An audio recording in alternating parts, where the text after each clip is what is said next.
शान्ताकारं भुजगशयनं पद्मनाभं सुरेशं विश्वाधारं गगनसदृशं मेघवर्णं शुभांगम् लक्ष्मीकान्तं कमलनयनं योगिभिर्ध्यानगम्यम् वन्दे विष्णुं भवभयहरं सर्वलोकैकनाथम् शान्ताकारं भुजगशयनं पद्मनाभं सुरेशं विश्वाधारं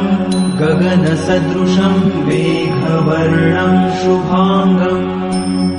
लक्ष्मीकान्तं कमलनयनं योगिभिर्ध्यानगम्यम् वन्दे विष्णुं भवभयहरं सर्वलोकैकनाथम्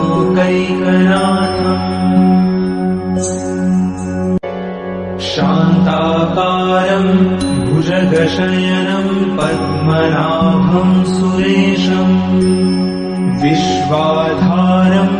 गगनसदृशं मेघवर्णं शुभांगम् लक्ष्मीकान्तं कमलनयनं योगिभिर्ध्यानगम्यम् वन्दे विष्णुं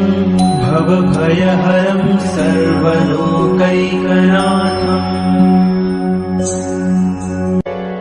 शान्ताकारं भुजगशयनं पद्मनाभं सुरेशं विश्वाधारं गगनसदृशं मेघवर्णं शुभांगम् लक्ष्मीकान्तं कमलनयनं योगिभिर्ध्यानगम्यम् वन्दे विष्णुं भवभयहरं सर्वलोकैकनाथम्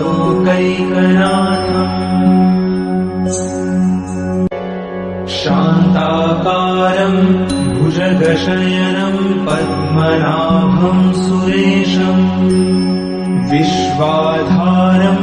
गगनसदृशं मेघवर्णं शुभांगम्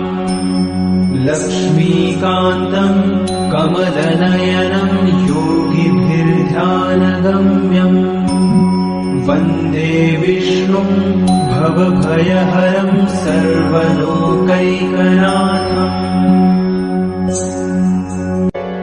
शान्ताकारं भुजगशयनं पद्मनाभं सुरेशं विश्वाधारं गगनसदृशं मेघवर्णं शुभांगम् लक्ष्मीकान्तं कमलनयनं योगिभिर्ध्यानगम्यम् वन्दे विष्णुं भवभयहरं सर्वलोकैकनाथम्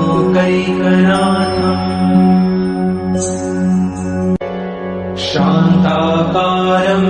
भुजगशयनं पद्मनाभं सुरेशं विश्वाधारं गगनसदृशं मेघवर्णं शुभांगम् लक्ष्मीकान्तं कमलनयनं योगिभिर्ध्यानगम्यम् वन्दे विष्णुं भवभयहरं सर्वलोकैकनाथम्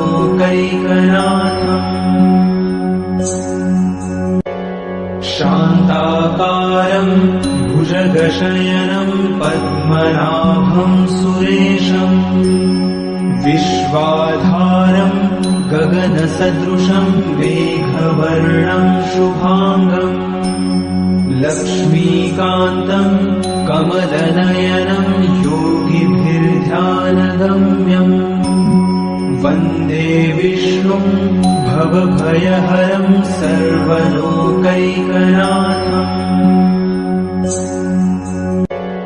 शान्ताकारं भुजगशयनं पद्मनाभं सुरेशं विश्वाधारं गगनसदृशं मेघवर्णं शुभांगम्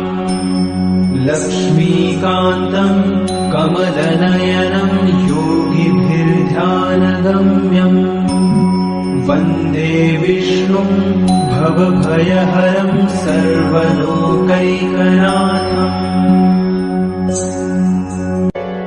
शान्ताकारं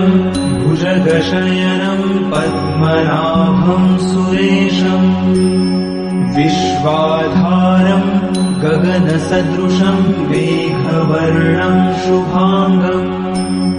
लक्ष्मीकान्तं कमलनयनं योगिभिर्ध्यानगम्यम् वन्दे विष्णुं भवभयहरं सर्वलोकैकनाथम्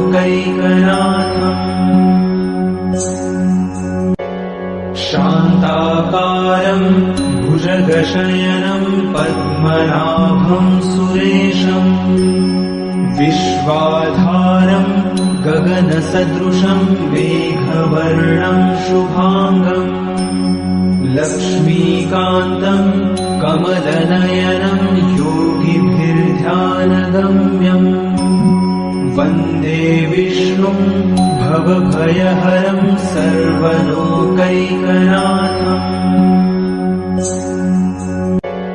शान्ताकारं भुजगशयनं पद्मनाभं सुरेशम् विश्वाधारं गगनसदृशं मेघवर्णं शुभाङ्गम् लक्ष्मीकान्तं कमलनयनं योगिभिर्ध्यानगम्यम् वन्दे विष्णुं भवभयहरं सर्वलोकैकनाथम्